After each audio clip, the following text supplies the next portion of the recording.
Corrupção, Judivan Vieira, venha para cá.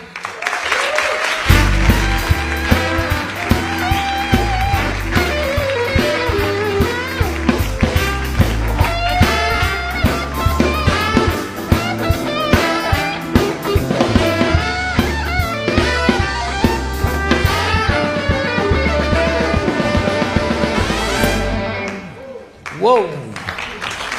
Obrigado. Eles pararam antes da hora, né? Eles andam com uma preguiça de tocar. Eu acho que não tem problema, eu bebi água antes da hora também. Mas para beber água não tem horário. Obrigado. O que não tem às vezes é água, né? Você parece com o meu amigo Paulo Betti, o ator. Não parece? Não, né? Vocês não acham? O Paulo Aqui tem uma coleção de 5 volumes, Perspectiva Histórica da Corrupção. Isso coube em 5 volumes, tudo? Você sabe que a minha maior preocupação, Jô, era não discutir casuística, casos de corrupção, tipo desvio de verba com a Petrobras, com o Banco Marca, porque no Brasil é assim, você tem um grande escândalo de corrupção por semana. Não. Aliás, não é só no Brasil, é na América Latina como um todo. Eu estudei 7 anos, eu passei investigando aí, ó. O governo pagou para viajar 5 anos do meu doutorado em Buenos Aires, visitando os países membros do Mercosul, onde eu desenvolvi a pesquisa lá no lugar. Brasil. Em termos de Copa da lugar. Pelos índices da transparência internacional, que normalmente quantifica por ano 176 países, o Brasil, infelizmente, figura como um dos mais corruptos, está ali em 72º. Não, ainda tem 71 países na nossa frente. Pois é, mas nós deveríamos estar ali, pelo menos como o Uruguai, no âmbito do Mercosul, em 20º. Porque eu estive fazendo uma análise, segundo os dados divulgados pela Transparência Internacional, pela Fundação Getúlio Vargas, pelo Latino Barômetro na América Latina, e para você ter uma ideia, desses 5 países onde eu desenvolvi a pesquisa nesses 5 anos, e mais 2 que eu comecei em 2007, estou lançando agora em 2014, a gente descobriu que a Transparência Internacional tem um ranking de 176 países, um ranking. Aqui, dentro do Mercosul, para você ter uma ideia, o único país que se preocupa com transparência, em ser menos corrupto, é o Uruguai. O Uruguai está em 20º. Quanto maior o número, mais corrupto. Então, veja, o Uruguai em 20º. Aí depois a gente tem um Brasil em 69º, desde 2010 até 2013 e 2012. Em 2013, ao invés de melhorar, de diminuir, a gente passa para 72º. Aí você vai para uma Argentina, 102º lugar. Muito corrupto. Aí você vai para um Paraguai, 127º. Aí você vai para uma Venezuela. Só tem 176 países no ranking, ela é de número 169. Fica difícil de sobrar dinheiro para as políticas públicas, para moradia, para segurança, para transporte público, para saúde pública, para segurança pública. Por isso que todos nós hoje vivemos tão vigiados por câmeras o dia inteiro, de modo que quase todos nós que nos julgamos livres estamos muito mais presos dos que os que estão dentro de prisões, aí pelo país afora.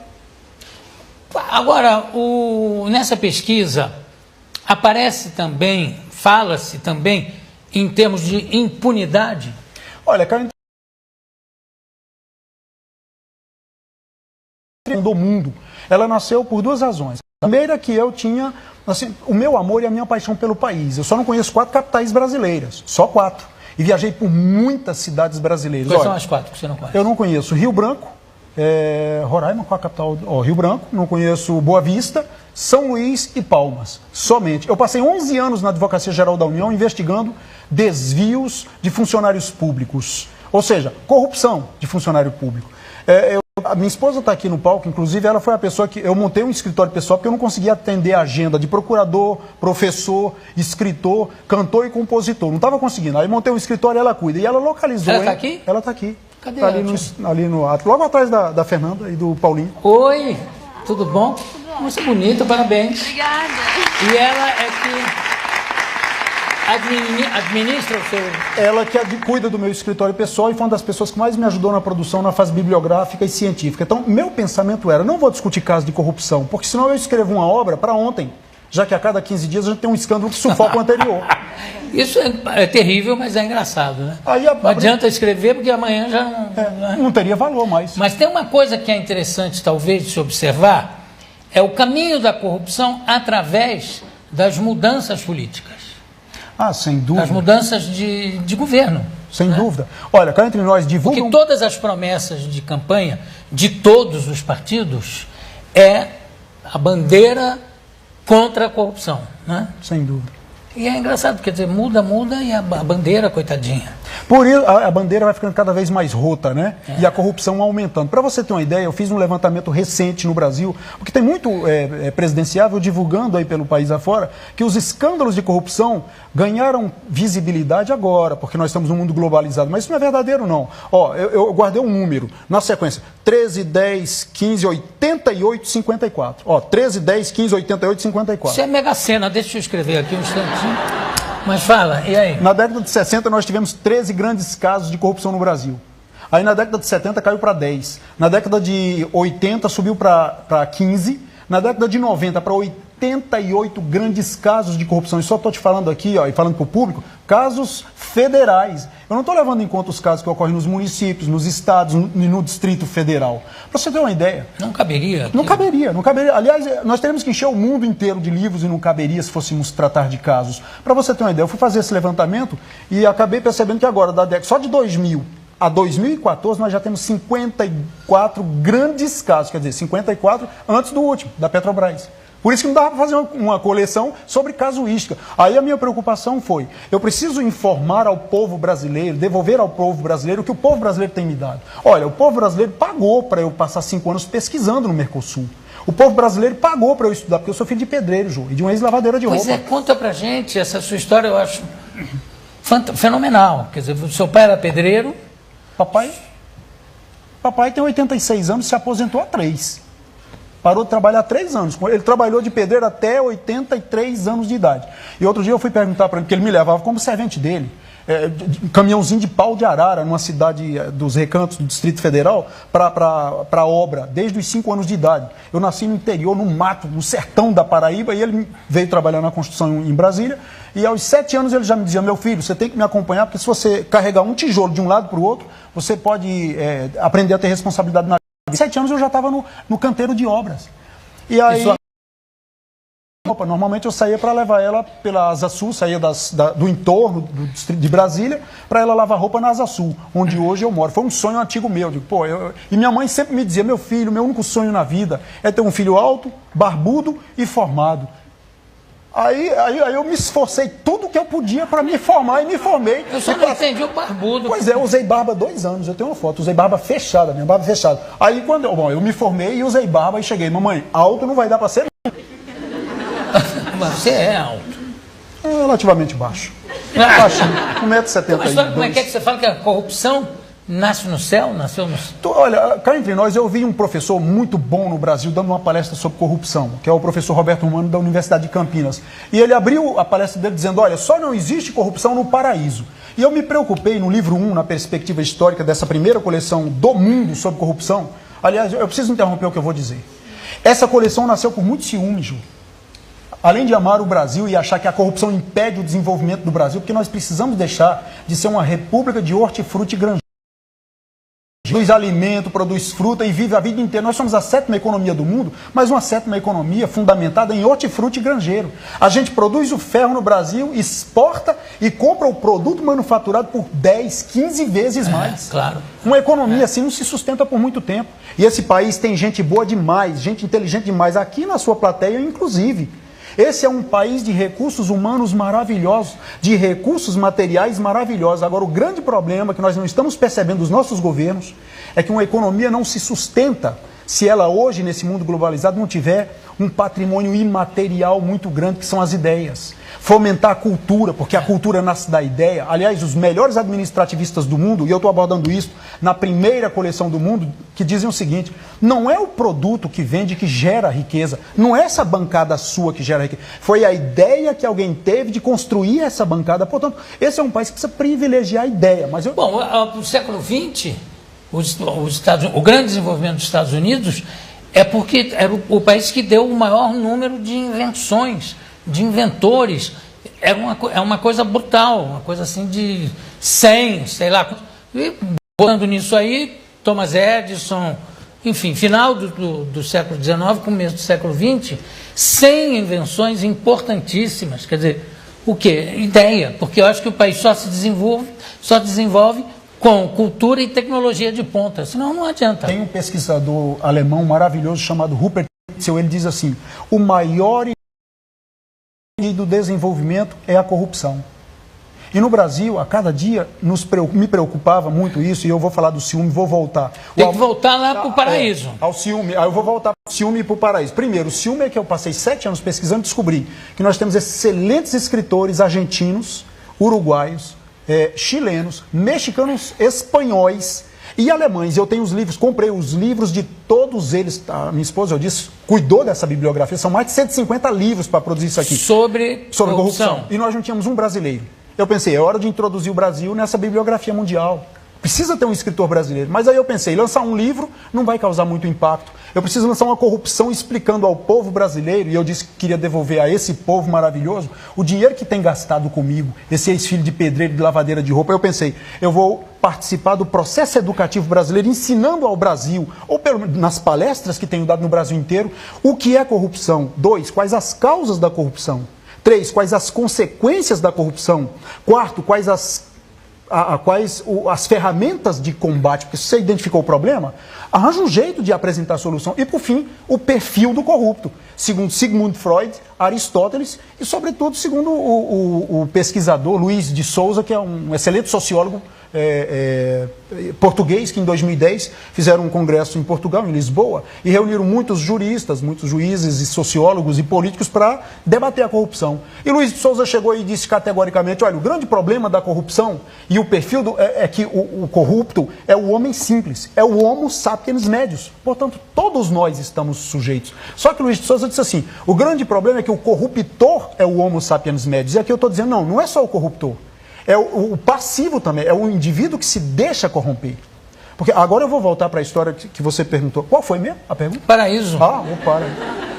O doutor Roberto Romano chegou e disse na palestra dele, olha, só não existe corrupção no paraíso. E aqui eu estou mostrando no livro 1 que a corrupção começou no paraíso. E no paraíso celestial. Porque se for verdade, segundo a teoria criacionista, contrária ao evolucionismo, que Deus... evolucionismo, que já não é mais teoria, né? Já foi comprovado, mas enfim, segundo a historinha, a simbologia. Segundo a simbologia, se ela for verdadeira, o profeta Isaías diz que Deus, em toda a sua sabedoria, criou todos os anjos do céu. E dentre esses caras, criou um chamado Lúcifer, que em hebraico significa anjo de luz. E Lúcifer deu uma olhada e disse, Deus é poderoso, eu acho que eu quero o lugar dele. Aí começa a corrupção. O que Lúcifer fez, segundo o profeta Isaías, lá do artigo 14, capítulo 14, reuniu 1/3 dos anjos do céu, fez uma revolução e quis dar um golpe de Estado, passando uma rasteira em Deus. Aí, segundo a história, Deus não gostou muito do que ele fez e mandou ele do céu para algum lugar, não sei se é para baixo, não sei onde é que o inferno está nessa história toda, mas expulsou ele do céu. Aí Deus falhou, em tese, Deus não gostou muito do erro, do problema com a primeira criação, aí resolveu criar a corrupção lá em cima, aí Deus cria o paraíso terrenal.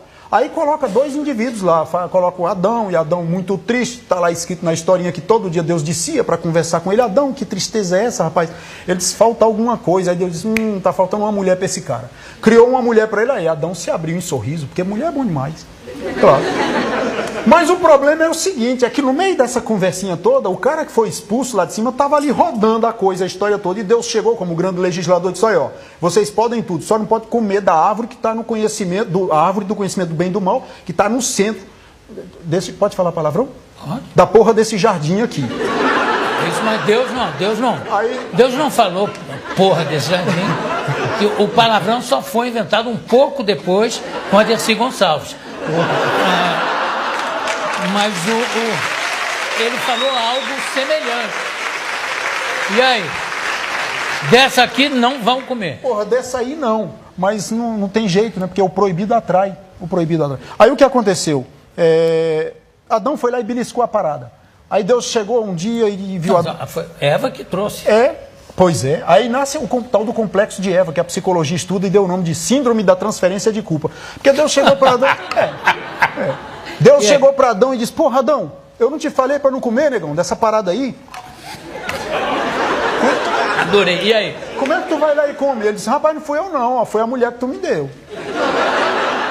Aí Deus disse, mas rapaz, não tem jeito, tudo que eu faço dá errado, porque criei os anjos, o diabo do Lucifer se revoltou contra mim, agora eu crio os homens e dá tudo errado de novo. Aí Deus foi para Eva, chega aí, Eva, mas pô, eu não te falei, pô, tu não podia comer da parada lá, daquela fruta.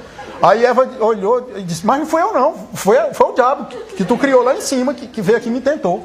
Aí Deus foi pro diabo, ei, tu tá andando aí, como é que tu faz isso, me desobedece de novo pela segunda vez? Aí agora tu vai parar de andar e tu vai rastejar feito serpente, é o que está escrito lá. Falou para a serpente. Falou pro diabo que andava, caminhava. Aí depois ele virou uma serpente. Aí todo mundo diz que é a cobra, que rasteja com a barriga no chão. E depois Deus criou a centopeia. Pois é. Para criar inveja na cobra. Foi. E qual é a utilidade da centopeia? Só essa. Então. Ela passaram rindo da cobra. Eu tenho mais pernas que você, né? Não tem outra utilidade. Mas é engraçado essa sua visão, porque não é a cobra que oferece o fruto proibido, é o demônio que oferece e aí vira a cobra como castigo. Pois é, mas não é Faz mais sentido que o cobra, como é que ia oferecer se não tem braço? Pois é. Mas não é a minha visão, não, é a visão da teoria criacionista. Bom, aí o que Deus fez? O grande legislador, Deus foi desobedecido pela segunda vez. Ele disse, ó, agora vai ter um castigo. Porque aí quem foi o corruptor ativo na história? A serpente, o diabo, chamado de serpente. Ele chegou e ofereceu a propina para os caras. Qual é o suborno oferecido pelo diabo? Ei, rapaziada, Adão e Eva, chega aí. Rapaz... Como é que vocês vivem num negócio desse, bonito desse jeito, essa coisa de paraíso, mas não tem conhecimento do bem e do mal? Rapaz, a gente tem que conhecer o bem e o mal. Dá uma mordida naquele negócio lá que a mente vai se abrir. Adoro esse Deus paraibano, adoro. E aí, fala. Eu tive que voltar a treinar com uma mãe, né? Porque em 2006 fui fazer uma viagem a Paraíba para resgatar minhas origens, né? Foi muito bem. E aí? Aí o que aconteceu? Deus disse assim, olha, vocês desobedeceram. Resultado, vou expulsar vocês. Porque o diabo corrompeu. O Adão e Eva, os corruptos passivos. É igual acontece no serviço público. O cara da grande construtora faz o papel do diabo. As grandes montadoras, porque esse país é um país de grandes construtoras que viciam, que capturam o Estado e o aprisionam. Eu estou dizendo isso no livro 2, A Perspectiva Política. O grande perigo na corrupção é quando o setor público, o Estado, que é responsável pelas políticas públicas de moradia, segurança, transporte, educação e etc., se deixa capturar pelo setor privado. O setor privado, enquanto tem muita corrupção nele, enquanto ele fica lá se corrompendo, se praticando vampirismo, autofagia, se autodevorando, ainda vai lá. Mas quando ele resolve vampirizar os cofres públicos, sugar o dinheiro dos cofres públicos, ele tira o dinheiro dessas pessoas que estão morando embaixo de ponte. De pessoas como eu e você que andam pelas ruas e não temos segurança pública. O cara mete uma 4.0 na cabeça, como fizeram comigo, me fizeram ajoelhar. Aí você se pergunta 1000 vezes, onde está a segurança pública? Será que encheu o país de Big Brother, de câmeras nas esquinas todas, mas não ter policial, não aplicar dinheiro? Olha, a Fundação Getúlio Vargas diz, e eu estou ficando entusiasmado com essa parada aqui. Eu estou ficando excitado com isso.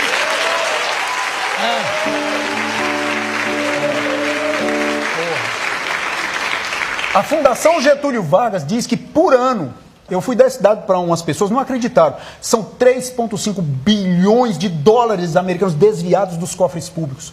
Aí, deixando a FGV de lado, vem a Fiesp, que fez um levantamento em 2010, aqui de São Paulo, pelo Departamento de Economia, disse que não são 3,5 bilhões por ano de dólares americanos, são cerca de 35. Aí um periódico brasileiro muito semanário muito famoso fez um levantamento, não são nem 3,5 nem 35, são 50 bilhões de dólares desviados por ano. A ONU chegou e disse, vocês todos estão errados, são 100 bilhões de dólares desviados com corrupção por ano nesse país. Meu amigo, eu fico me perguntando, o que nós faríamos construindo casas para o povo, investindo 100 bilhões de dólares em segurança pública, em saúde? Quantos leitos de hospitais? Os 50 bilhões já estava bom até, né? Olha, eu conversei aqui com essa figura maravilhosa. Também gostei, que é o Judivan Vieira, que está lançando Corrupção no Mundo. Vai ser lançado dia 9 de outubro na livraria Companhia dos Livros em São Paulo. E eu quero terminar mostrando um outro lado, um outro talento do Judivan, um trecho de um clipe gravado por ele. Solta lá. Minha mãe. Sua mãe? Minha mãe.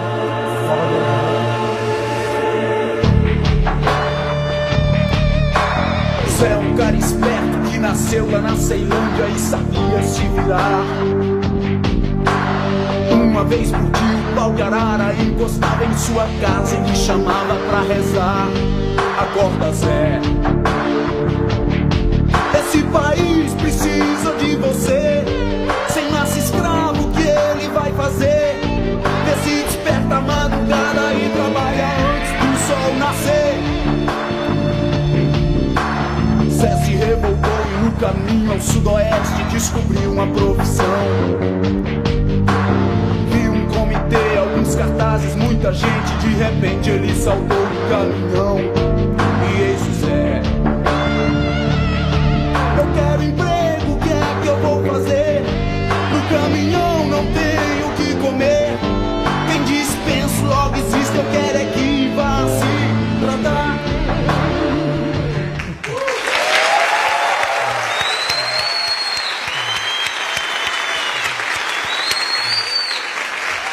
Utilizando a mesma linguagem de Deus no paraíso, que vídeo bom da porra. Obrigado. Judivan Vieira, muito obrigado. Daqui a pouco a gente volta.